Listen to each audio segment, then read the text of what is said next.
Bonjour et bienvenue dans cette formation sur l'agriculture biologique. Aujourd'hui, nous allons entamer le 5e cours de notre formation. Et avant de passer à la phase pratique, il est important de comprendre certains libellés sur l'agriculture biologique et l'agriculture conventionnelle. Toutefois, depuis le chapitre 1, nous avons fait comprendre que l'agriculture conventionnelle offre certains avantages que nous pouvons transformer aussi en avantages pour l'agriculture biologique. C'est la raison fondée de cette vidéo. Alors, installez-vous convenablement et allons-y tout droit vers la poursuite de notre formation. Avant de commencer, il est important de comprendre les différentes terminologies. Alors, nous allons définir l'agriculture conventionnelle et l'agriculture biologique. C'est quoi l'agriculture conventionnelle? C'est un système de culture qui s'appuie sur l'utilisation des produits chimiques ou agrochimiques pour une production. Et pour lutter contre les pestes, nous avons ce qu'on appelle des pesticides. Ce sont les produits utilisés pour lutter contre les pestes sur les cultures en agriculture conventionnelle. Et c'est quoi alors la peste? La peste, c'est le ravageur des cultures occasionné par des micro ou macro-organismes tels que insectes, champignons, nématodes. Ça peut aussi être de mauvaises herbes ou les rongeurs. En agriculture biologique, c'est quoi? La définition de l'agriculture biologique, c'est un système de culture basé sur l'utilisation des produits naturels et respectueux de l'environnement. Et pour lutter donc contre les ravageurs, on a deux types de systèmes en agriculture biologique. Le premier, c'est l'utilisation de biopestifuges. C'est quoi les biopestifuges? C'est tout simplement les techniques utilisées pour repousser naturellement les pestes. Et aussi en agriculture biologique, nous avons les biocides. Les biocides, c'est quoi? Ce sont des produits naturels utilisés pour éliminer les pestes sur les cultures. Maintenant, pourquoi et comment lutter contre les pestes? Pourquoi d'abord? Le pourquoi, c'est parce que les pestes peuvent provoquer des dommages au niveau des plantes individuelles d'une culture. Elles nuisent aux producteurs agricoles parce que les dommages qu'ils provoquent réduisent le rendement ou la qualité de produits à récolter. Et maintenant, la question de savoir comment. Comme nous l'avons signalé tout à l'heure, il existe une technique utilisée en agriculture conventionnelle. En agriculture conventionnelle, la méthode utilisée pour lutter contre les pestes en agriculture conventionnelle sont les pesticides. Et parmi ces pesticides, nous avons les insecticides, les fongicides, les nématicides, les acariens ou les rodenticides, en fonction des ravageurs que nous disposons. Quel est l'avantage qu'offre l'agriculture conventionnelle? Et ici, il faut le rappeler, le seul avantage, c'est qu'au niveau de l'agriculture conventionnelle, le mode d'action des pestes est spécifié. Nous allons revenir tout à l'heure sur la spécification de ce mode d'action. L'inconvénient d'utiliser ces pesticides en agriculture conventionnelle, c'est qu'elle n'est pas respectueuse de l'environnement et pour la santé de l'homme. Elle a un coût élevé et oblige une dépendance des producteurs vis-à-vis de son acquisition. Et elle élimine aussi bien les êtres vivants déprédateurs, c'est-à-dire ceux qui sont utiles pour l'homme ou l'environnement et les déprédateurs. Donc voilà les inconvénients pour la lutte des ravageurs contre l'agriculture conventionnelle. Alors, en agriculture biologique, comme on l'a mentionné, il existe deux systèmes de lutte qui est les biopestifuges qui consistent à utiliser les procédés naturels pour éliminer les pestes et les biocides qui consistent à utiliser les procédés ou produits naturels pour éliminer ces pestes. Quel est son avantage? L'avantage de cette méthode, c'est qu'elle est respectueuse de l'environnement et n'a pas d'effet sur la santé de l'homme. La deuxième chose, c'est que la valorisation, elle valorise les produits disponibles localement. Ce qui est important à retenir, c'est qu'en agriculture biologique, il est difficile de standardiser une forme de lutte parce que les différentes plantes que nous rencontrons dans nos différentes localités varient d'une région à une autre. Je prends un exemple. Si ici nous sommes à l'ouest du Cameroun, il y a différentes plantes que nous pouvons utiliser pour repousser naturellement des cultures qui ne sont pas, par exemple, disponibles au Mali ou au Niger. Et pourtant, il y a des alternatives qui existent dans nos différentes localités. Donc l'avantage qu'offre l'agriculture biologique, beaucoup plus pour lutter contre les ravageurs, c'est qu'on valorise donc les produits disponibles localement.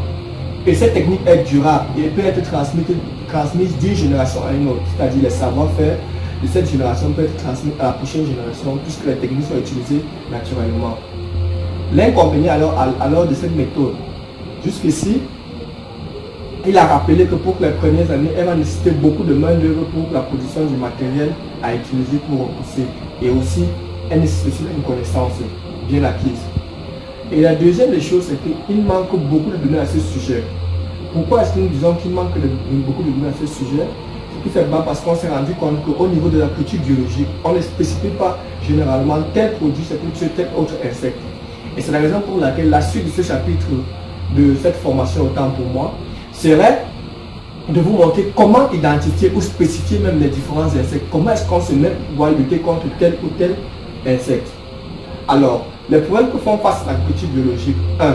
On a un manque de fiches techniques en agriculture biologique, comme c'est le cas en agriculture conventionnelle, des fiches techniques bien formulées. La deuxième chose, c'est que certaines techniques de fabrication des biopesticides ne sont pas économiquement rentables. Pourquoi cela? Nous allons prendre un peu l'exemple du purin d'ail ou de la coction d'ail. Le ail est d'abord un aliment comestible. Et la quantité, si je dis 1 kg de ail, par exemple au Cameroun, coûte entre 2000 et 2500 francs. Et 1 kg de ail produit, de purin de ail produit, ne peut même pas suffire pour 250 mètres carrés. Rassurez-vous, si on utilisait le purin d'ail sur une surface ne serait-ce que de 500 mètres carrés, vous voyez qu'économiquement, il ne serait pas rentable. Raison pour laquelle il est important de revoir certaines techniques qui permettent de repousser donc naturellement les produits. Il existe beaucoup de produits, raison pour laquelle certains ne sont pas économiquement rentables, comme la coction d'ail et autres. Et pour cela, il faut repenser donc les techniques de lutte en agriculture biologique. La troisième chose est le manque de spécificité sur le mode d'action des pestes et comment les éliminer. Qu'est-ce que cette phrase veut dire? En agriculture conventionnelle, lorsque vous voulez lutter contre un insecticide, on vous demande de quel type d'insecticide s'agit-il, de quel type d'action, action à usage insecticide de contact ou insecticide systémique. Et pourtant, en agriculture conventionnelle, lorsqu'on vous propose des alternatives pour lutter contre les insecticides, on ne spécifie pas de quel type d'insecticide. C'est la raison pour laquelle, avant de pouvoir attaquer les prochaines vidéos qui vont concerner des formations pratiques en production des biopesticides et des biocides, il est important d'abord de comprendre même le mécanisme de fonctionnement donc, des insecticides, des insectes autant pour moi, et des champignons. Alors, ce qu'il faut savoir avant d'entamer une lutte contre les pestes, la première des choses, c'est savoir est-ce que les dommages causés sur les plantes sont-elles dus à une carence en éléments nutritifs ou bien elle est causée par des ravageurs de culture. Qu'est-ce que cela veut dire? Parfois, certains producteurs, dans leur champ, sans avoir même eu à chercher quelle peut être la cause du faible comportement dans des plantes, cela n'est forcément pas dû à un ravageur. Il peut parfois être que nous avons une carence en éléments nutritifs. Et cet élément nutritif peut être l'azote, le phosphore et le potassium, mais le producteur même se dit seulement que le jaunissement des plantes est dû à un ravageur, ce qui n'est pas le cas. Deuxième chose, après d'avoir spécifié si c'est qu'il s'agit d'un ravageur, de quel ravageur s'agit-il? Est-ce que c'est un insecte, un champignon, un hématode, un acarien ou autre chose? Et troisième, si le ravageur est déjà identifié, connaître son mode d'action pour mieux l'éliminer. C'est même la raison pour laquelle nous avons fait cette vidéo. Pour connaître le mode d'action de chacun des ravageurs, voir proscrire les choses qui pourront l'éliminer.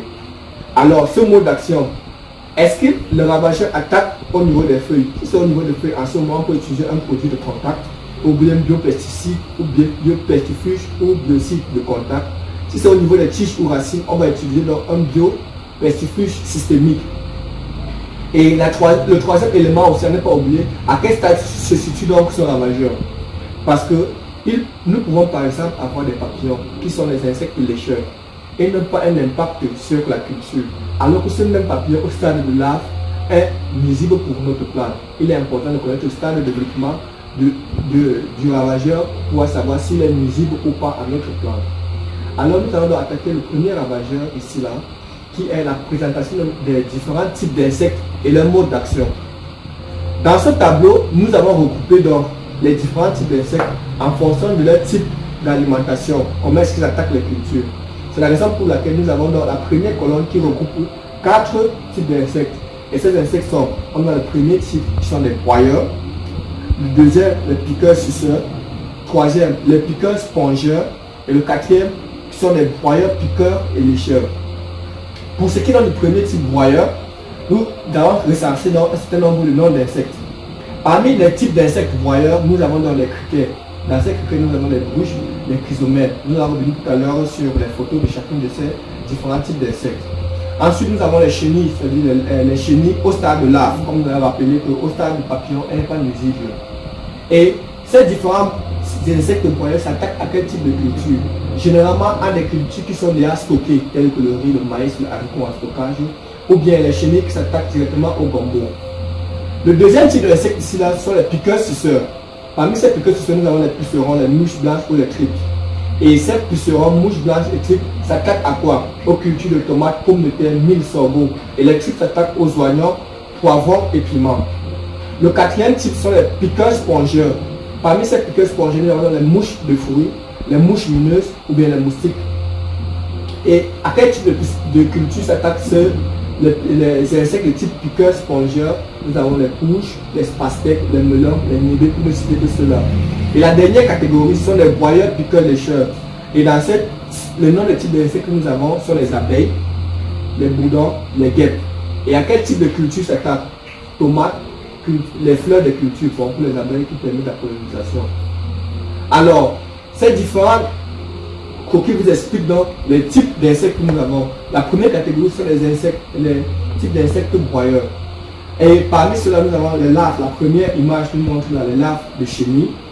Et nous avons aussi les bouches de culture de pois. Nous avons voyons les bouches qui ont attaqué une culture de pois aussi. Et nous avons les derniers insectes qui sont les chrysomètres. Il faut retenir que ces trois insectes ont la particularité de broyer juste soit la feuille ou bien de broyer même les pois comme nous avons en deuxième image ici là. C'est la première catégorie de type d'insectes que nous avons.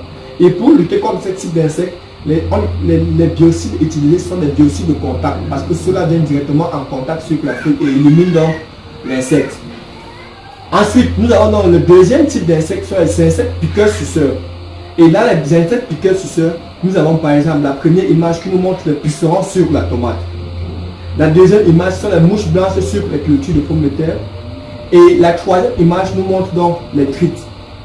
Rappelez-vous, lorsque nous allons dans notre prochaine vidéo à adopter les types d'insectes à utiliser, à chaque fois les mots que nous allons utiliser, nous allons soit parler des insectes broyeurs, soit parler des insectes piqueurs. À ce moment-là, en revenant sur ce tableau ou bien sur ce que vous allez comprendre effectivement de quel type d'insecte s'agit-il. Et il est important pour chacun de pouvoir identifier donc le type d'insecte.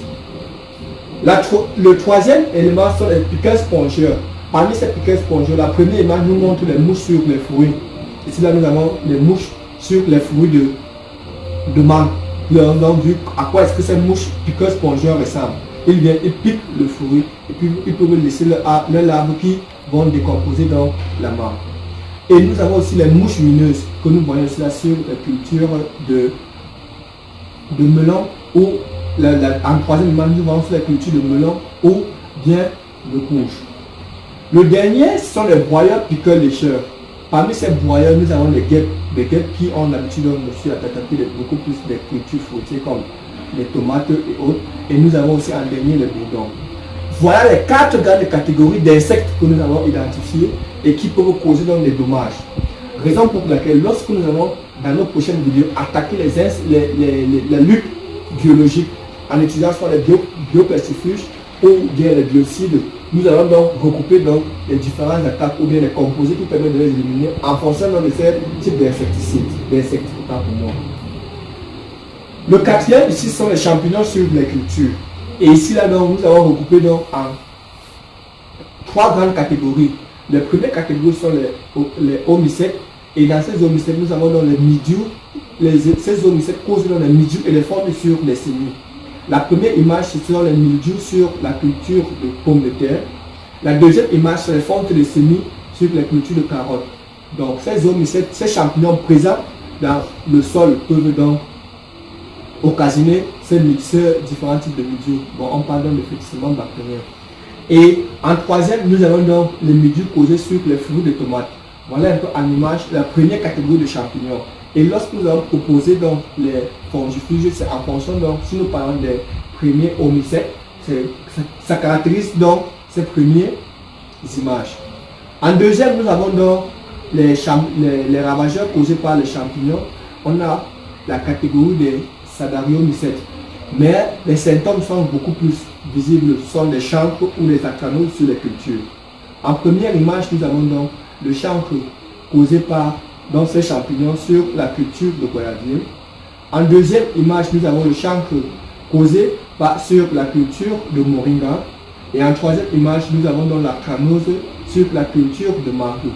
Donc la deuxième catégorie de ces champignons est donc représentée ici. Là, nous avons donc les chancres ou les acranoses. Troisième et dernière catégorie, nous l'avons regroupé en un, il cause donc l'alternariose, le charbon et les rouilles sur les cultures. La première image nous montre le charbon sur la culture de chou. La deuxième image nous montre la rouille sur la culture de pommes de terre. La troisième image nous montre la rouille sur la culture d'arachide. La quatrième image nous montre le charbon sur la culture de maïs. La cinquième image nous montre l'alternariose que nous avons sur les cultures de soja. La dernière image nous montre donc la rouille et le charbon sur la culture du maïs et blé. Alors, chers participants, l'objectif de cette vidéo est de vous faire comprendre que les prochaines vidéos que nous allons attaquer sur les moyens de lutte contre les insectes et les champignons, il faut être capable de pouvoir détecter de quel type d'insectes s'agit-il pour pouvoir promulguer donc la méthode de lutte est importante. Et la dernière chose à rappeler, c'est que sur la culture des luttes, sur la culture biologique, il existe deux méthodes de lutte, à savoir les biopesticides pour repousser naturellement, ça c'est fait beaucoup avec les plantes, et la deuxième est l'utilisation des biocides pour tuer naturellement ces différents ravageurs autant que moi sur les cultures. Alors, n'hésitez pas à nous poser des questions et à vous abonner sur notre chaîne pour la suite. Et restez scotchés pour la suite des différentes vidéos qui se feront les prochains jours et ce sera de manière pratique. Merci.